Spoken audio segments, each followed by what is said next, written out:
Hi, and welcome to Catholic Moment. I've got a question for you. What are you giving up for Lent this year? What am I giving up for Lent this year? I know, tough question.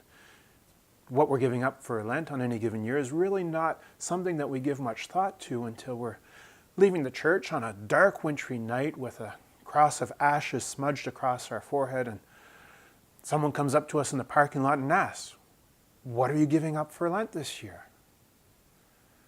To bide myself some time when I really don't have an answer, I'll mumble something like, "Something should only be shared in the confessional," and there'll be a little chuckle and we'll go our separate ways, and not much more thought will be given to it. But what are you giving up for Lent this year?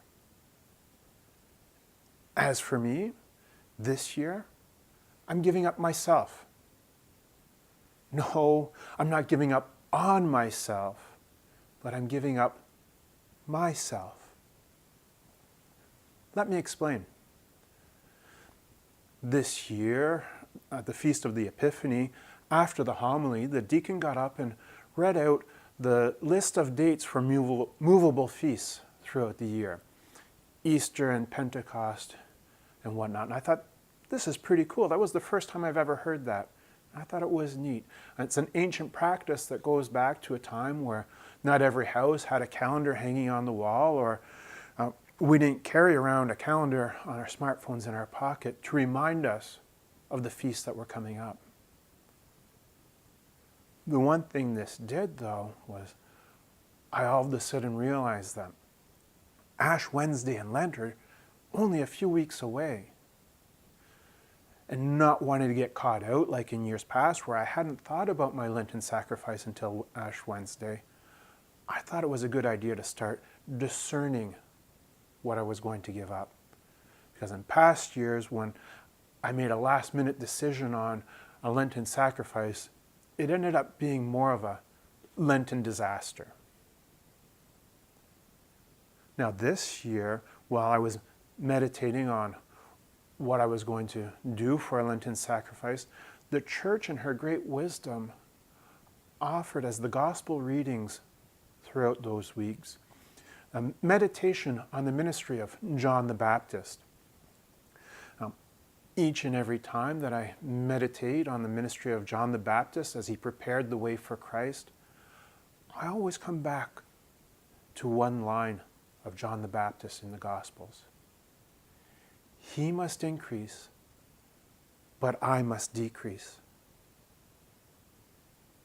And there I continue to think on this. He must increase, but I must decrease. And so I began to realize that I needed to give up myself for the glory of Christ. That I needed to find ways for Christ to shine through my life. I find that this isn't always easy, and I need to ask myself, did I check my ego at the door? Is everything that I'm doing pointing towards God? Now, I'm not talking about the big, grandiose projects that we do in our lives, but more about the small habits, the small things that we do in our day-to-day life. Because it's these small stones, these small sacrifices that build up the foundation of who we are so that He may increase and I must decrease. Fulton Sheen once wrote that, "Tell me your hatred and I'll tell you your character. Do you hate your selfishness, your temper, and your wickedness? Then you're a good soul. Do you hate sin? Then you love God. He must increase, but I must decrease. If I love God more than anything else in creation, then it should make perfect sense to sacrifice myself, and that this sacrifice of self would be easy. But it isn't. However, He must increase, but I must decrease.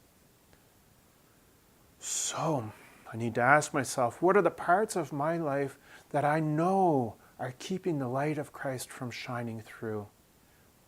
It's not just in the chocolate or the chips or the snack in between meals, which are, the usual Lenten sacrifice. It's more about a searching for those parts of myself that I know need to change so that I can be more like Christ. He must increase, but I must decrease. So over the next couple of weeks, I encourage you to begin discerning your sacrifice for the solemn season of Lent. I encourage you to begin looking at the dusty corners of your own life where you want the light of Christ to shine through. And so that way, as we make our way through Lent, we can say together with John the Baptist, He must increase, but I must decrease. I'm Robert Leblanc, and this has been a Catholic Moment.